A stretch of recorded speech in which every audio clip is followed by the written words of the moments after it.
Доброго дня, шановні колеги. Щиро вітаю вас на відкритті закордонного науково-педагогічного стажування, яке проводиться спільними зусиллями Центру України-європейського співробітництва та Балтійської міжнародної академії. Ми раді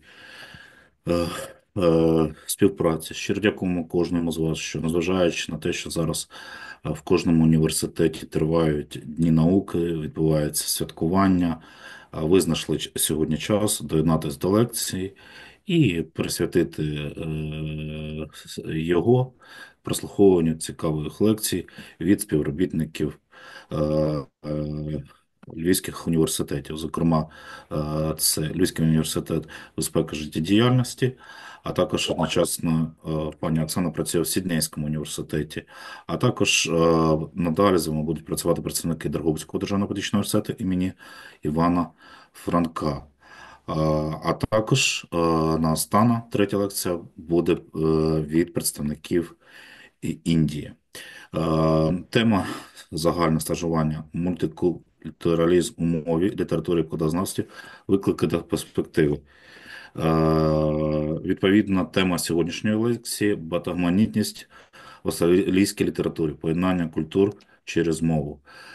Спікер, наш давній друг видавничого дому Гельветико, з яким ми співпрацюємо вже більше ніж 10 років, дуже цінуємо, доктор юридичних наук, професор Оксана Бабелюк, запрошений професор СССР, школи мистецтва, комунікації, англійської мови, факультету мистецтва соціальних наук Сіднейського університету, Австралія. Пані Оксана, надзвичайно раді бачити. Дякуємо за ініціативу щодо організації цього заходу. І передаю вам слово, і будемо уважно вас прослуховувати. Дякую. Дякую. Чути мене? Так, так, дуже добре чути. Так, шановні учасники стажування, дозвольте мені поділитися моїми напрацюваннями, які я зробила протягом року мого стажування у Сіднейському університеті. Коли ми говоримо про мультикультуралізм, Австралія лідирує, бо, на мій погляд, є зразковою країною, де протягом багатьох століть зібралося цей досвід співжиття різних етносів, культур, різних народів.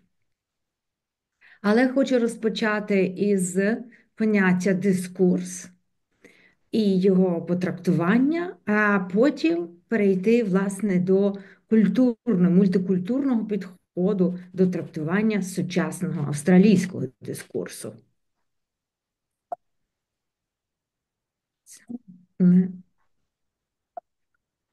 Oh, it's not. Yes.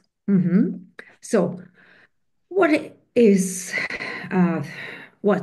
what do you understand under the notion of discourse? It's a dynamic term and it's a multidisciplinary term. Why? Because it's in the focus of many disciplines. Just imagine any written communication, any note you write, a personal note, a piece of article, an essay.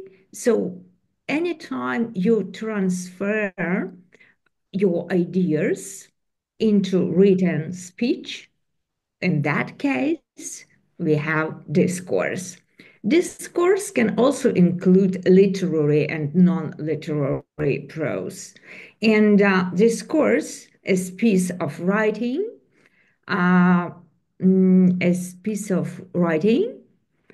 must be longer than a sentence and have a coherent purpose and meaning.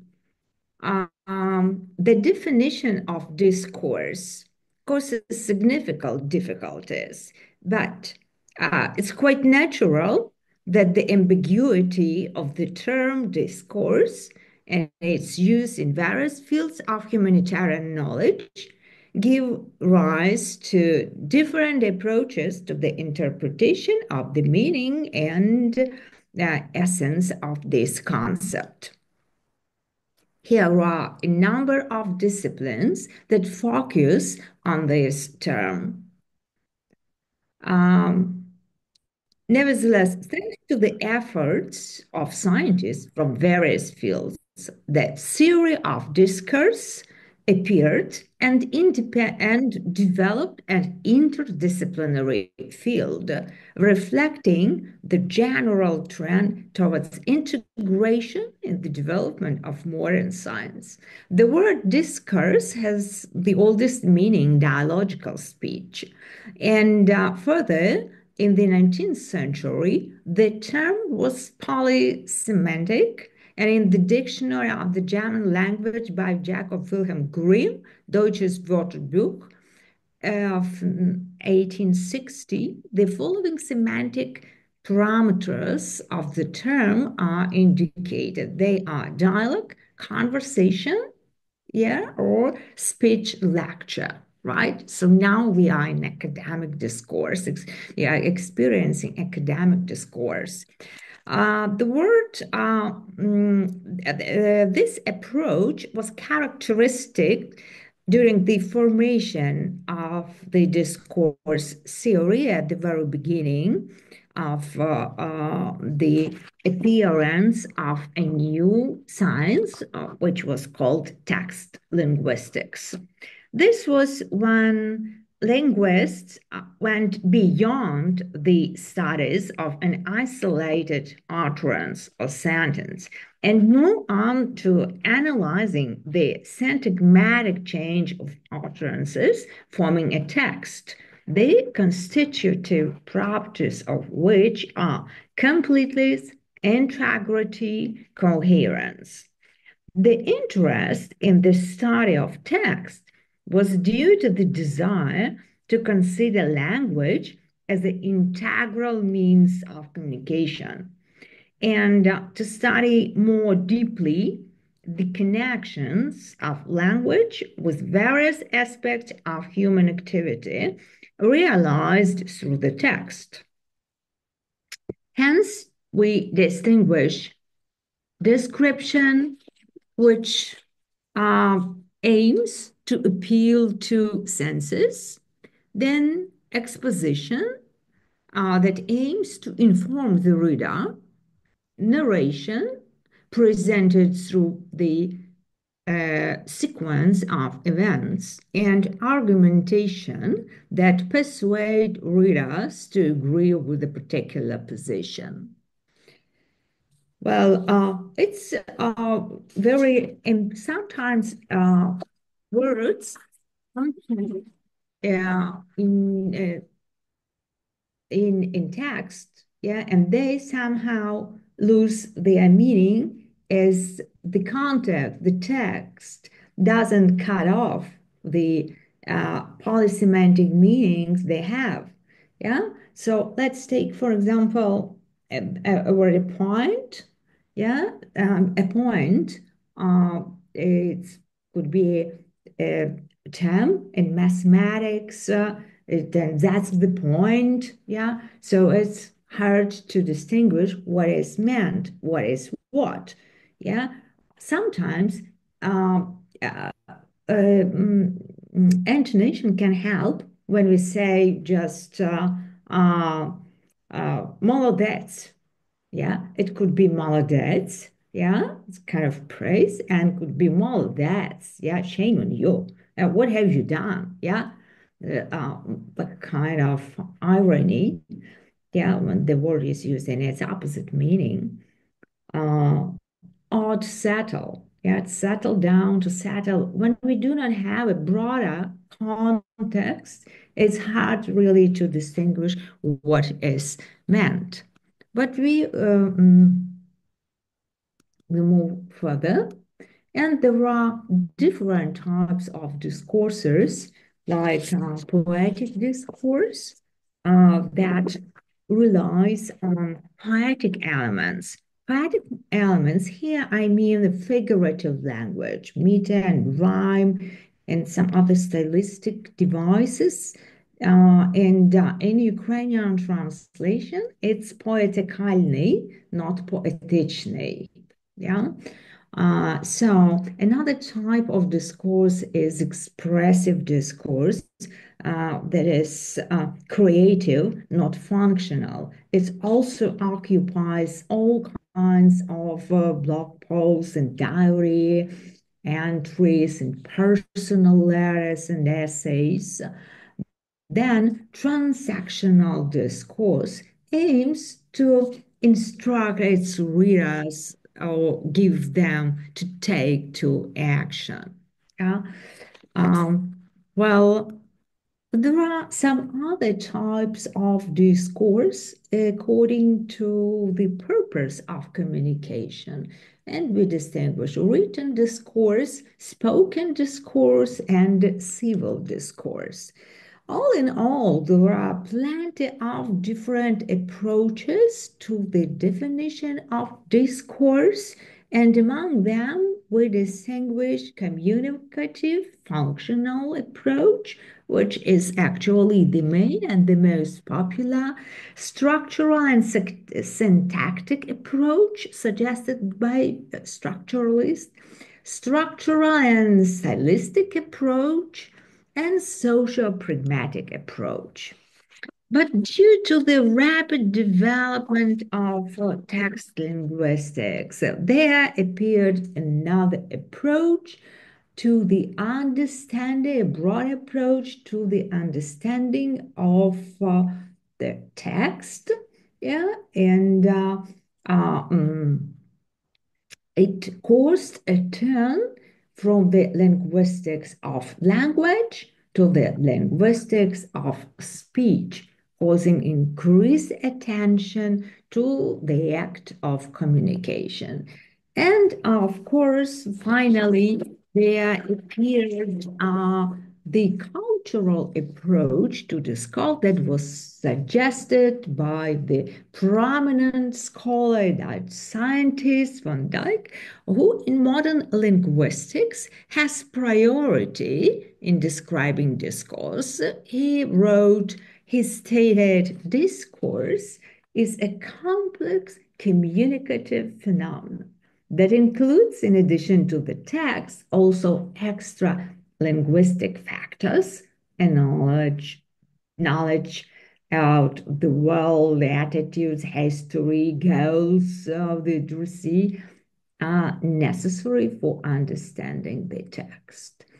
It should be noted that this laconic definition was the basis for many linguistic studies of the text of the modern period, and it was kind of starting point.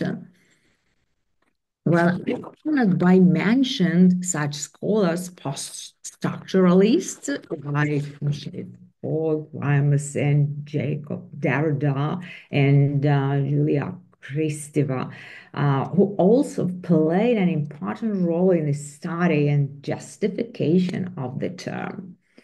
While researchers are interested not in discourse in general, but in its specific varieties set by a wide set of parameters, purely linguistic distinctive features, of course, stylistic features, and here we distinguish some peculiarities of the concept of style and individual style or individual author style.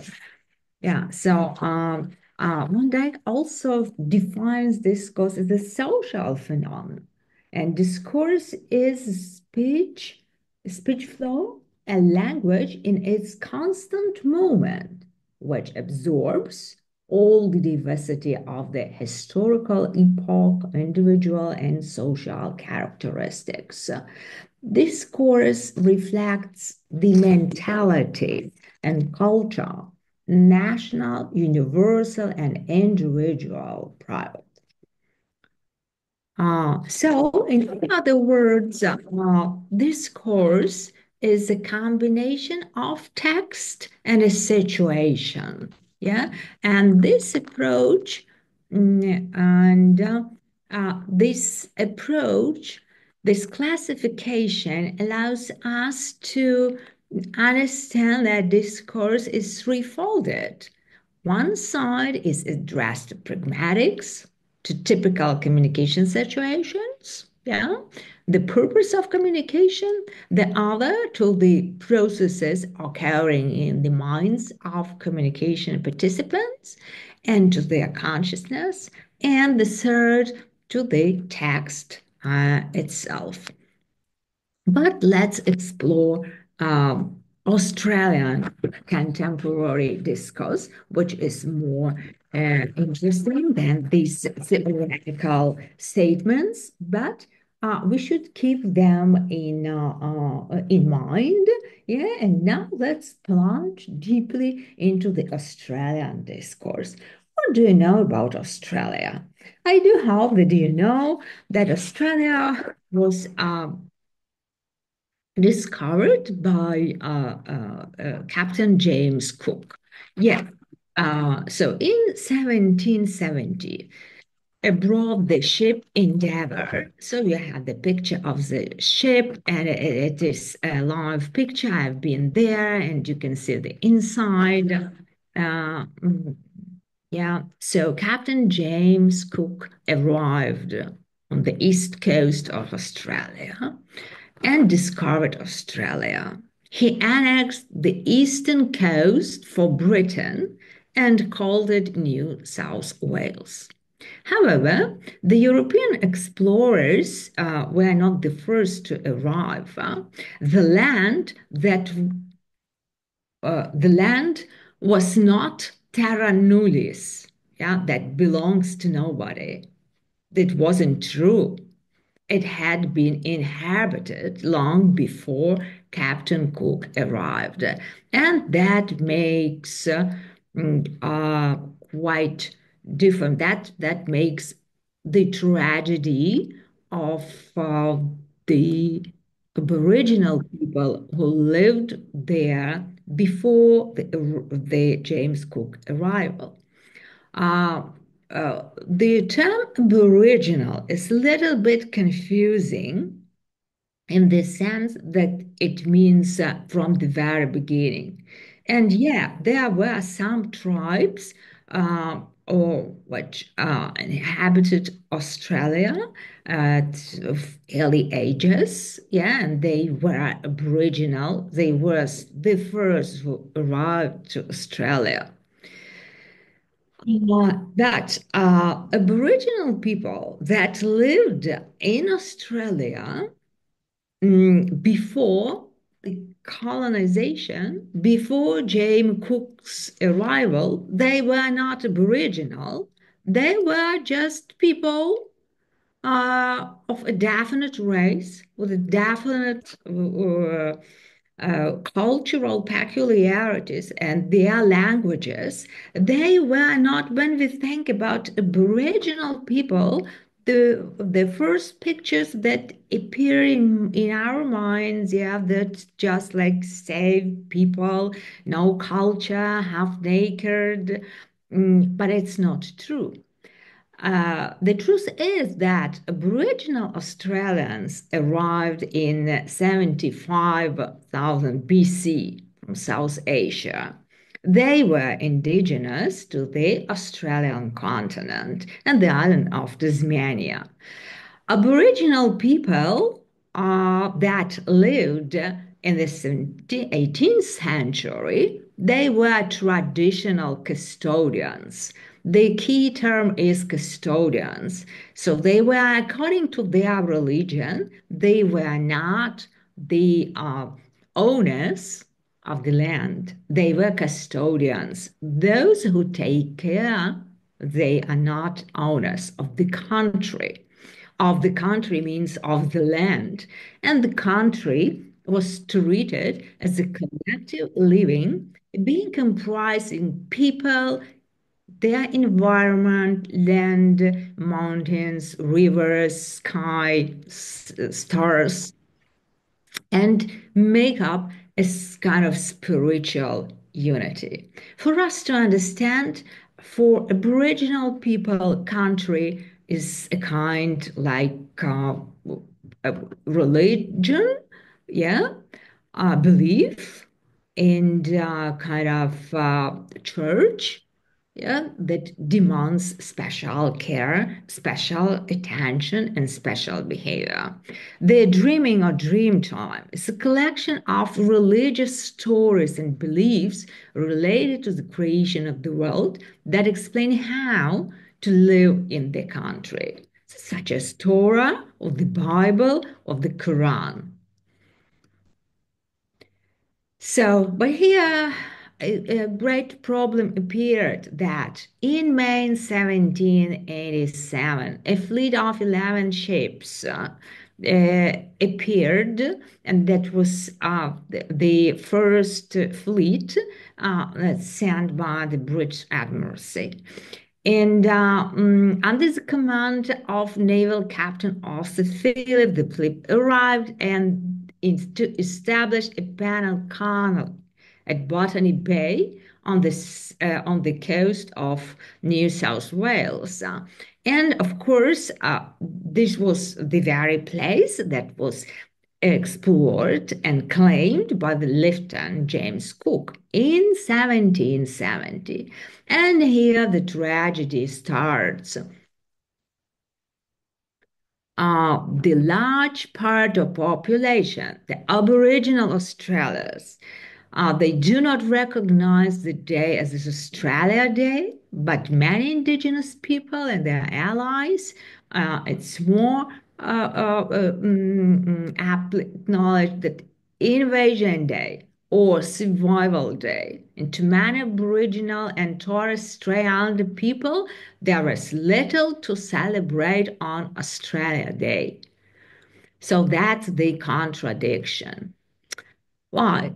Because there's a really bitter history, from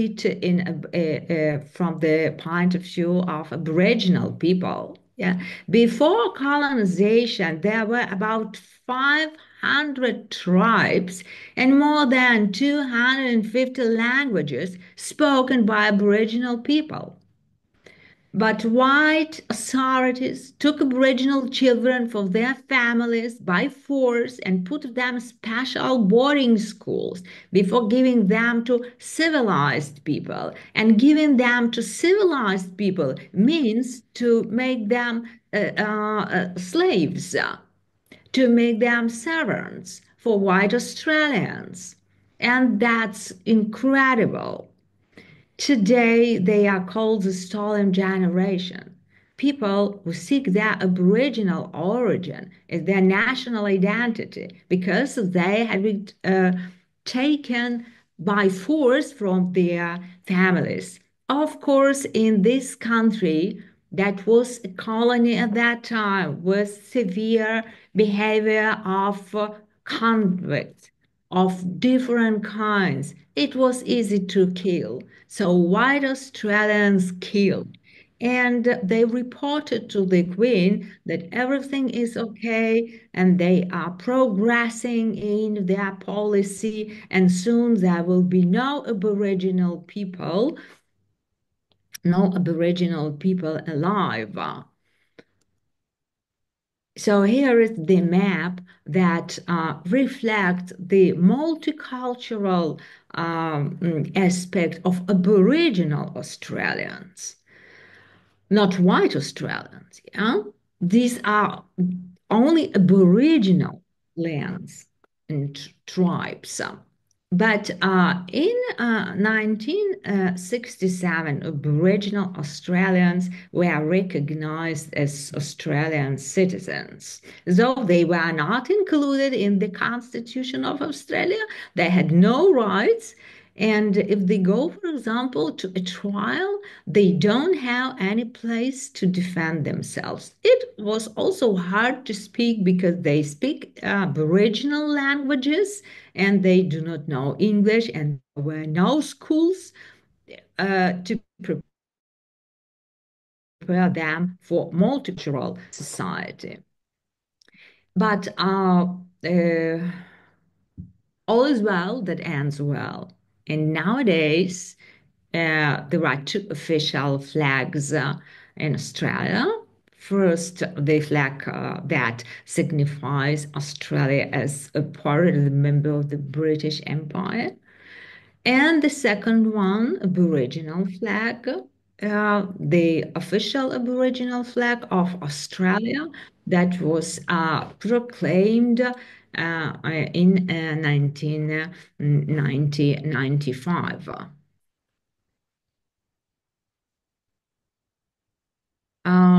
Nowadays, Australia can boast and can be proud of the policy of the multiculturalism that was applied during recent decades. Multiculturalism is understood as the acceptance of different cultures in society and the active support of these cultural differences by both the majority and the minority group members. It comprises demographics, policies, and attitudes related to cultural diversity. Today, Australia is the most successful multicultural society in the world. It also is also as old as first Australians are. Yeah, that means that it's like 75,000 years old. Australia is also an immigration nation.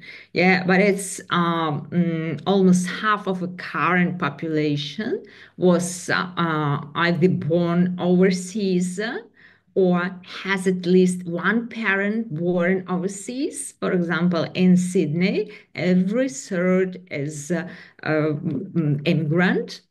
Yeah, but this mutual respect is the glue that holds them together. And that's a deep recognition that each nation is entitled to the same respect, dignity, and opportunities. Yeah. So here is the title of the slide is Fail to Live Separately. Yeah. That's great that the Aboriginal population today is increasing, and it's about 207%, or sometimes even further to 30-50% in Northern Territories.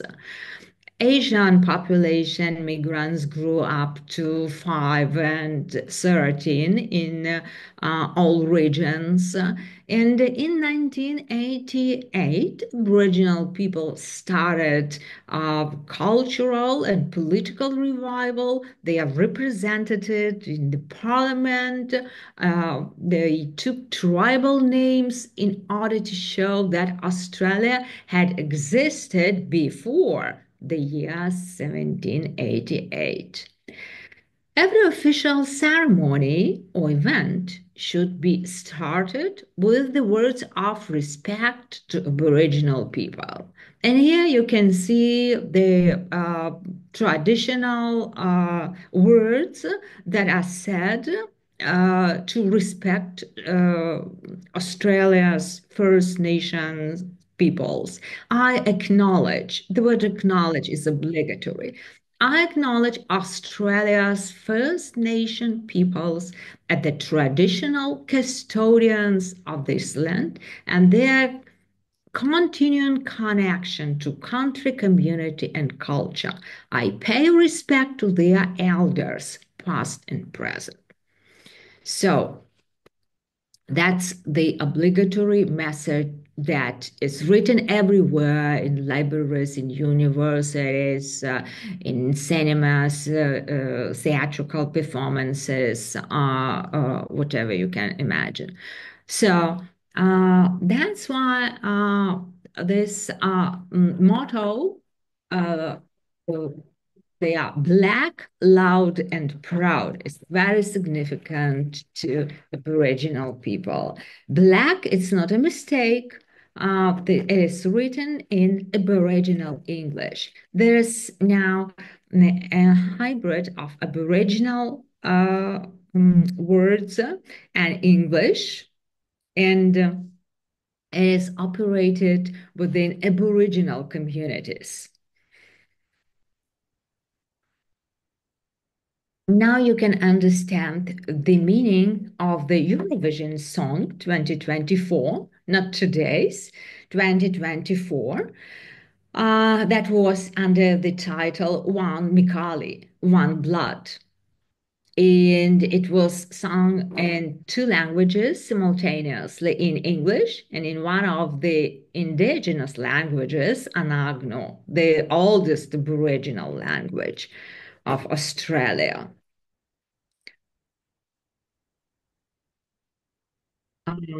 Another event I'd like to draw your attention is Anzac Day. Anzac Day is a special celebration, commemoration of those Army Corps warriors, soldiers that died during the First World War. So there were Australian Anzac is Australian and New Zealand Army Corps. And the 25th of April, 1915, marked the first major military action undertaken by Australian and New Zealand forces during the First World War. And then there were more than 100,000 Australians that had died in conflict since then. And there's a special commemoration. So it's not celebration, like kind of Victory Day. It's a sad holiday that's commemoration, and there's special services in different languages that combines all the religious confession and Aboriginal traditions. So it is served at dawn everywhere across the country to commemorate the sacrifice of these soldiers. But which is pure, which is particular Australian attitude. So they respect, they pay tribute not just to people, but also to animals, because animals also help to survive in hard times. Yeah, and pigeons, they serve as like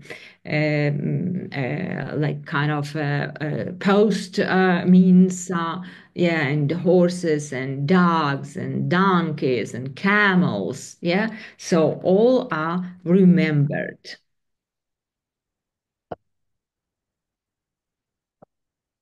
And another aspect I'd like to draw your attention is Australian Aboriginal symbols.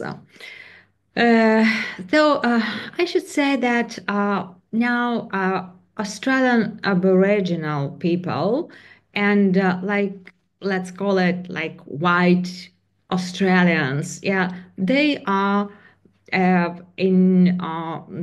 they are interact in different cultural activities, and sometimes it's hard to distinguish to whom belongs this or that symbol, as white Australians became rather Aboriginal in this sense. For example, a billy, boil the billy. Yeah, the billy is a metal container to cook meal or fire. Could be just a mug, metal mug, or a wider, larger container. But the idea is that both all Australians, like or Aussies, as they say, they like to spend time outdoors and they like to use this belly, and they like strong, extra strong black, almost black tea with herbs, desert outlet herbs. So belly is a metal container. But Billy is also a symbol of bush realism that was suggested by Australian authors, especially by Henry Larson in his short stories. Another word is a mob.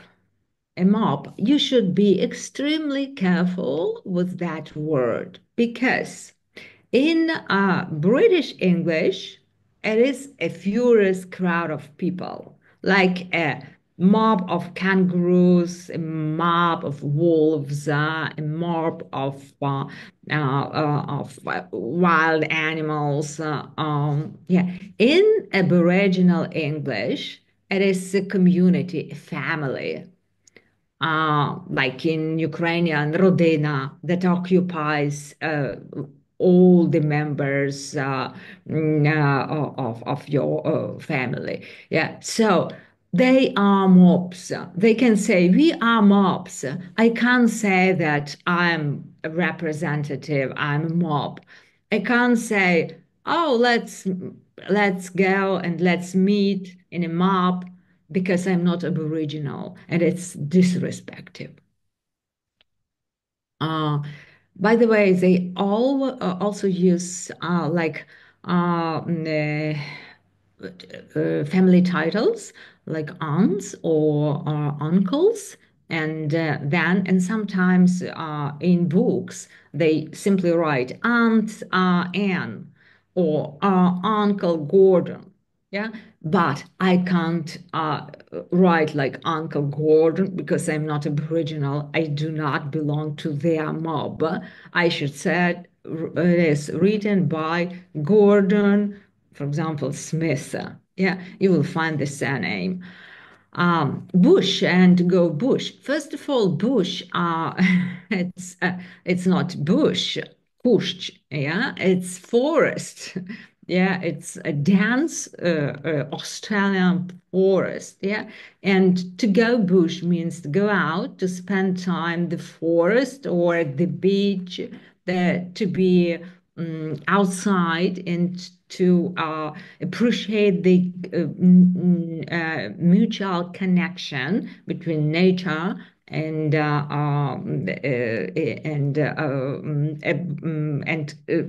Aboriginal community. Dreamtime.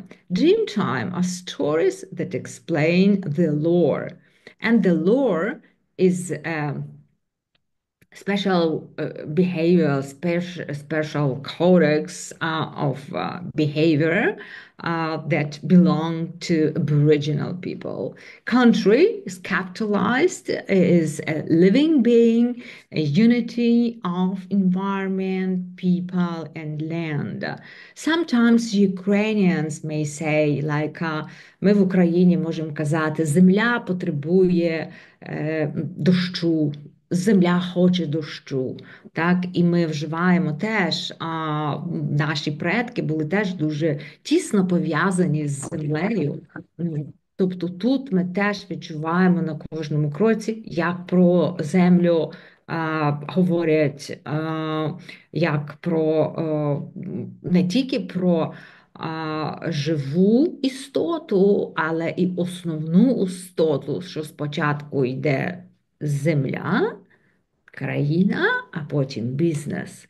Спочатку йде те, що добре для землі, тобто парки, ліси, великі національні парки, заказники, а потім вже йде бізнес. І це дуже добре. Це робить Австралію прогресивною країною, і це дає їй можливість виживати дотепер, бути активною і займати 10-те місце економіка в світі. So hence here we have bushy. Bushy, Australians like to shorten all possible words, yeah.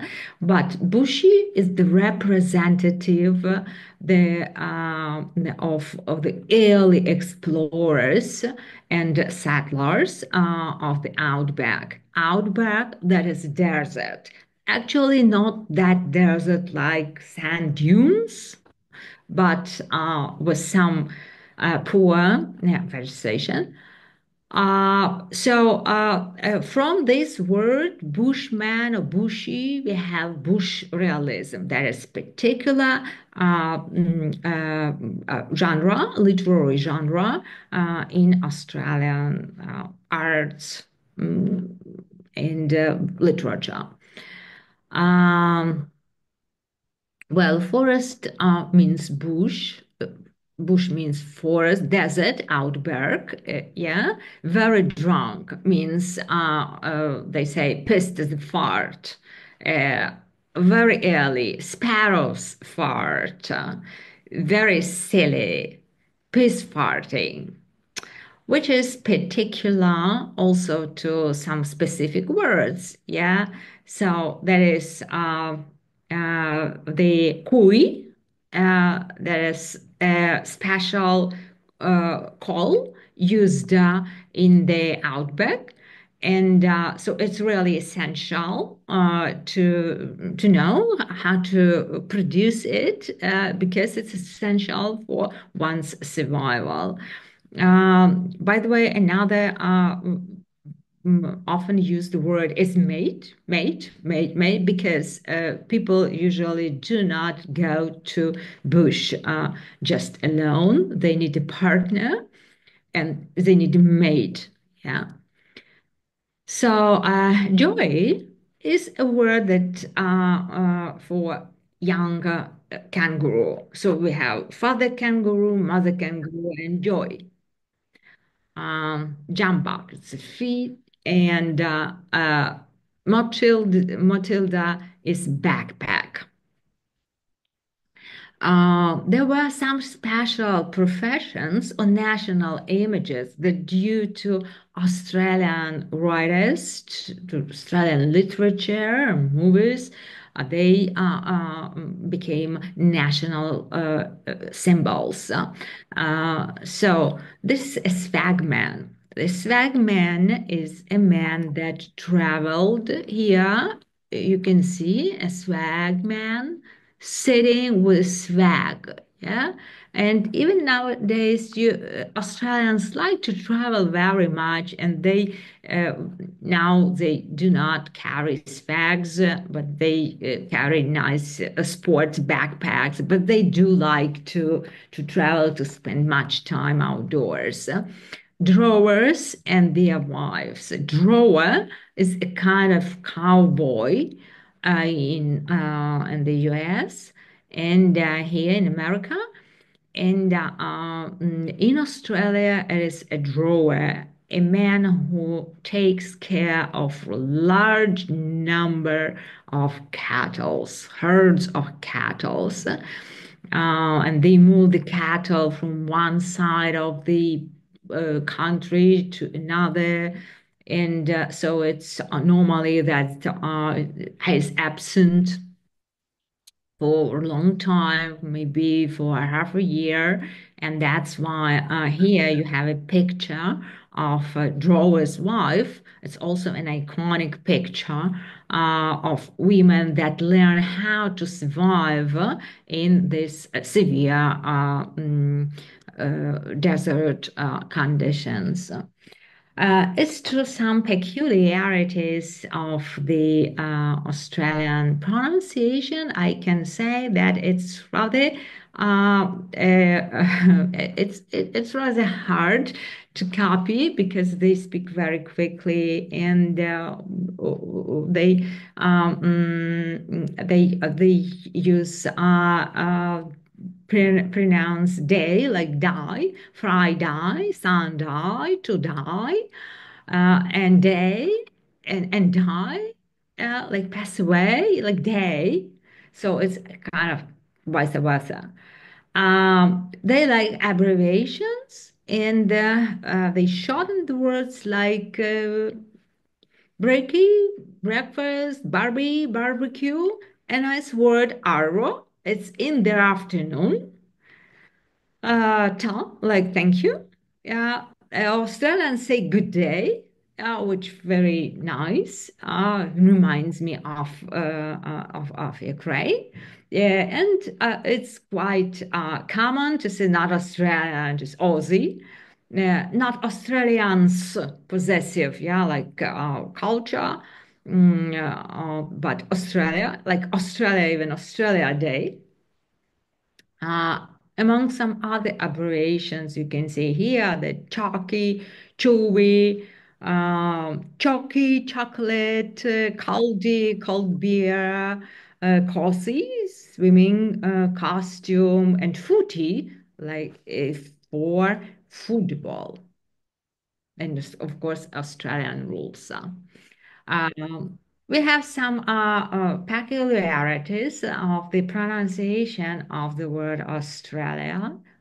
Yeah, and it's Australia, Australia, that is in the Queensland. This is the hardest accent, and Australia. So these are the most common pronunciations of the name of the country. And elbow room.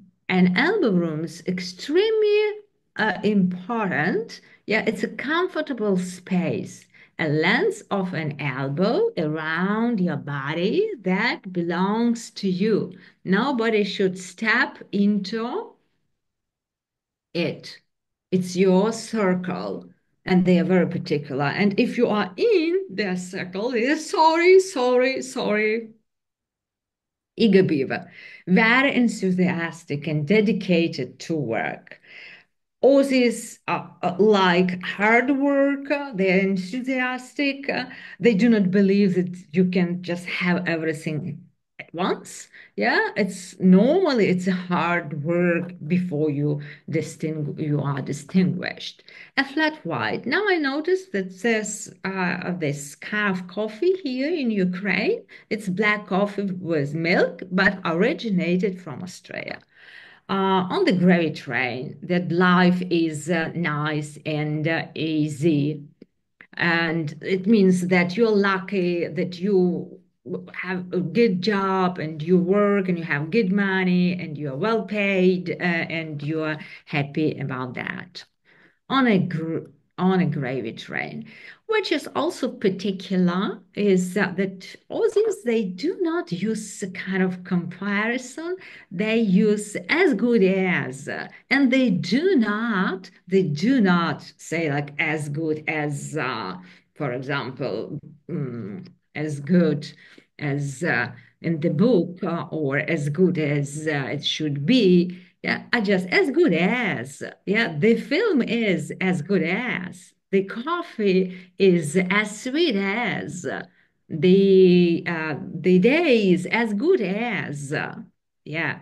So another particular expression is all kinds of negation. Yeah, they want to sound mild, not bad, not large. That wasn't, yeah, how was the movie? That was not great, not very special. Yeah. So, but among the most colorful are like a grease spot, hot and sweaty, like a dog's breakfast mess. Yeah. As happy as a bastard on a Father's Day means very happy, extremely happy. As to some other communicative expressions, I would like to draw your attention to the following. So, when, for example, you say sorry, yeah, but you can also, the response is yes, no, it's okay, it's fine. But most Aussies will say, you're right, you are all right, you're right. You're right. It means it's okay, it's right, you are right in doing this. Yeah, and you shouldn't blame yourself for what you've done. Another expression, she'll be right. She'll be right. She is, that's a positive attitude towards any problem. For example, there's an accident yesterday and I smashed my car. Oh, she'll be right. I'd like to have some more opportunities to earn some money. Yeah, so but that's a pity. I can't find a job. Oh, she'll be right. Yeah, so the problem will be fixed. Whoop whoop, a location far in the middle of nowhere, far removed from civilization. Oh, it's whoop whoop. Chakans, any place of maximum capacity, like nabitий битком. Good on you, mate. It's our Ukrainian молодець. Uh, mm, it means two variants are possible, yeah, that you received support.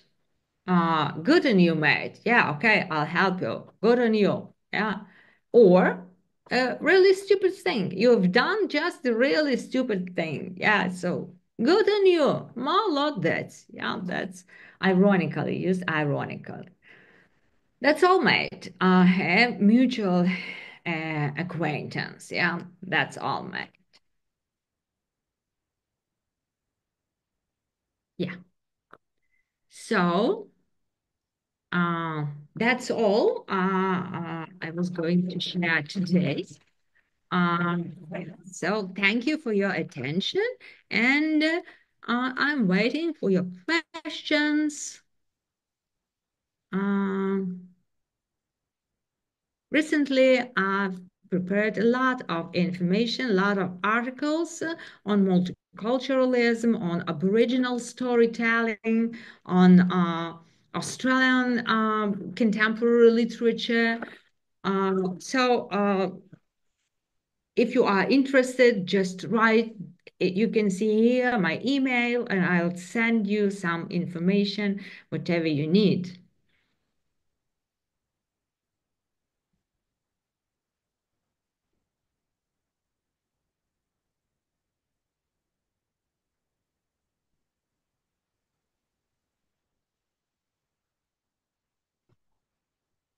Прошу сказати, чи вам сподобалася лекція? Так, ми вам дуже дякуємо за таку цікаву лекцію. Звісно, це дуже цікаво послухати від людини, яка була в тому середовищі, послухати про зв'язок сучасного з минулим в будь-якій культурі. Дякуємо дуже за цікаву лекцію. Дякую. Дякую. Бо, знаєте, я дуже полюбила Австралію, і я можу проговорити про Австралію дуже довго, дуже багато. І чому я питаюся, я не для того, щоб напроситися на комплімент, але, можливо, не всім цікаво. І тому я так питаю, що, можливо, варто іншим разом зосередитися на чомусь іншому. Андріна, не хвилюйтесь, дуже цікаво. Ми зібрали певну кількість осіб.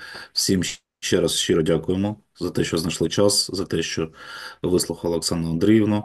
І бажаємо гарних вихідних і до наступної зустрічі. А питання ще можна чи вже? Так, прошу. Дуже дякую за надзвичайно цікаву лекцію, і мене зацікавив такий аспект.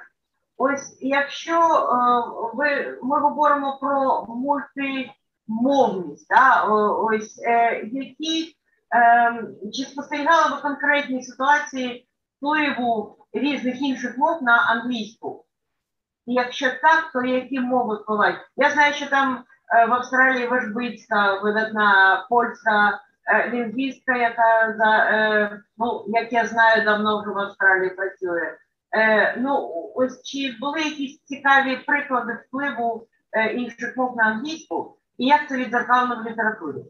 Це вже, мабуть, друге питання. Дякую, пані Ольго, за запитання. Як я вже сказала, що Австралія мультикультурна, і у кожній ком'юніті культурній вони роблять свій вплив на англійську. Тобто, звичайно, як би ми не старалися, мій слов'янський акцент буде відображатися. Напевно, я буду якось по-іншому будувати структурні речення. Так само можна сказати про арабську англійську, чи індонезійську англійську, китайську англійську, індуси теж, Індія, Пакистан, це все теж вони впливають на якісь такі shades of meanings англійської мови в Австралії. Але це більше присутнє у їхніх у їхніх громадах. Що стосується аборигенів, автохтонів, аборигени не можна казати. Я говорю Aboriginal English, тому що не можна Aboriginal Australians or Aboriginal people. Тільки так має бути, не аборигени, бо аборигени – це зневажливо. Тому я не можу собі дозволити, я ще не знайшла відповідника, але я радилася з україністами, і Оксана Павлівна Кушник запропонувала автохтони Австралії. Ну, так ще дуже складно. Тобто, коли ми говоримо про Aboriginal, the influence of Aboriginal languages on English, то є вже hybrid language, який називається Aboriginal English. І він складається з частини слів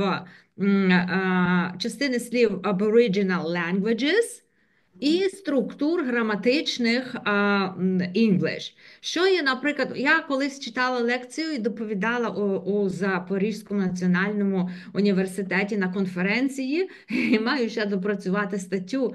Там я говорила, власне, про виникнення Aboriginal English. Що є дуже таке цікавим, то аборигени, як я сказала, вони не розуміють, що таке мати. Вони не розуміють, що таке possessive case. І тому possessive case у них просто нема. Буде казати my mom coat, my daughter coat, my husband car. Не буде той possessive, тому що то належить усім, належить цілій Aboriginal community, вони не є власниками нічого. Те, що ти маєш, то належить і всім решта. Ти маєш можливість поділитися.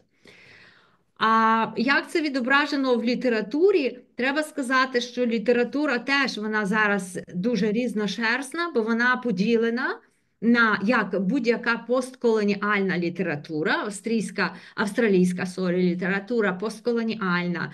І треба сказати, що білі австралійці, вони теж не були в захваті від, що вони subject, що є над ними пани, і вони теж зазнавали утисків. І тому Австралію представляли як от кенгуру. І немає літератури, нема художників, нічого нема, хіба кенгуру скаче в Австралії. Це не так, тому що відколи приїхали поселенці з Британії, почала розвиватися австралійська культура, і австралійське мистецтво, і австралійська література. Тобто ми маємо білу, так скажемо, австралійську літературу і маємо австралійську літературу, які написані письменниками Aboriginal people. І вона теж про розкулачення, як було в Україні. Тобто люди були одягнені в тканині, мали золото, мали меблі, мали землеробство, мали скотарство, виробляли тканину з кори. Тобто це була звичайна нормальна цивілізація, яку британські імперіалісти прийшли і знищували. І от про це, про Stolen Generation, є література, яка пишеться письменниками автохтонами. Дуже цікаво. Дякую дуже. Дякую за запитання.